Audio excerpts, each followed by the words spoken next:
नमस्कार विद्यार्थी मित्रांनो, आज आपण भागाकार पद्धतीने मसावी कसा काढायचा हे शिकणार आहोत. त्यासाठी एक उदाहरण दिलेलं आहे, ते उदाहरण सोडून बघूया आणि आपली जी संकल्पना आहे ती स्पष्ट करून घेऊ.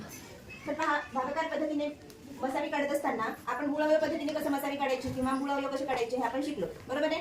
तर आता आपण काय शिकणार आहोत, भागाकार पद्धतीने मसावी कशी काढायची. तर भागाकार पद्धतीने मसावी कशी काढण्यासाठी आपल्याला भागाकार पद्धतीने मूळ अवयव कसे काढायचे हे माहिती आहे. मग आपल्याला भागाकार येतो सगळ्यांना, आहे की नाही. 60 लिहिले इथे, नंतर इथे 12 लिहिले आणि इथे 36 लिहिले. एवढी मांडणी समजली तुम्हाला. काय केलं, 3 कॉलम काढले. 3 कॉलम मध्ये एकाच्यात 60, एकाच्यात 12 आणि एकाच्यात 36. आता या तिघांनाही भागाकार पद्धतीने मसावी काढत असताना या तिघांनाही कोणत्या एका संख्येने भाग जातो हे काढावं लागेल आपल्याला. आता मला सांगा, इथे 0 आहे, इथे 2 आहे आणि इथे 6 आहे, म्हणजे 2 ची कसोटी लागू होती ना इथं. त्यामुळे या तीनही संख्येला कितीने भाग जातो, 2 ने भाग जातो. मग 2 त्रिक 6, 2 शून्य 0.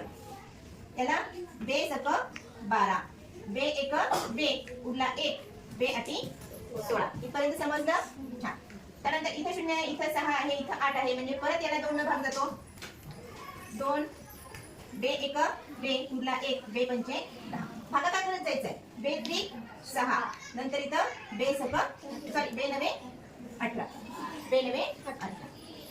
आता या तिघांनाही कोणत्या संख्येने भाग जातो, या दोघांची बेरीज किती होते, 6 होते. मग याला 3 भाग जातो, 3 लाही 3 भाग जातो आणि 9 ला सुद्धा 3 भाग जातो. मग लिहिले 3 इथं, 3 5 15 आणि 3 एक 3, 3 त्रिक 9.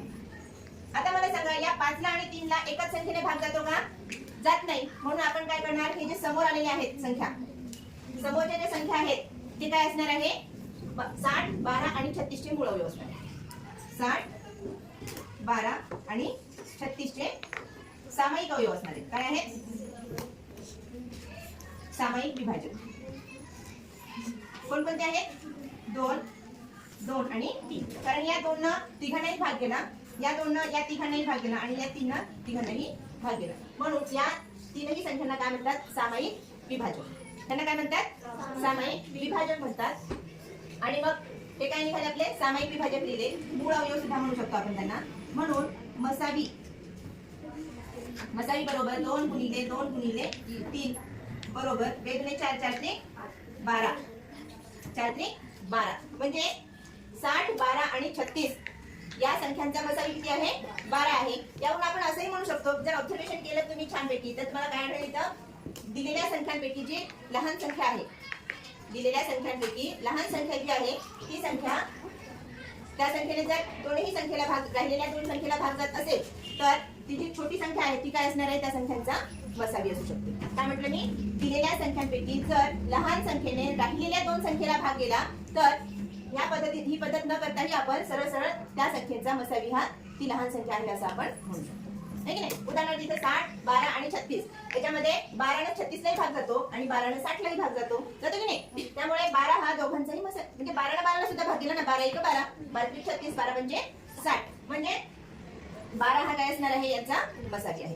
याच्यावरून आपल्याला असं सांगता येईल की दिलेल्या संख्यांपैकी जर एका संख्येने, म्हणजे लहान संख्येने राहिलेल्या 2 संख्येला जर भाग जात असेल, तर त्या संख्येला काय म्हणता येईल, त्या सगळ्या संख्यांची मसावी आहे असं सांगता येईल.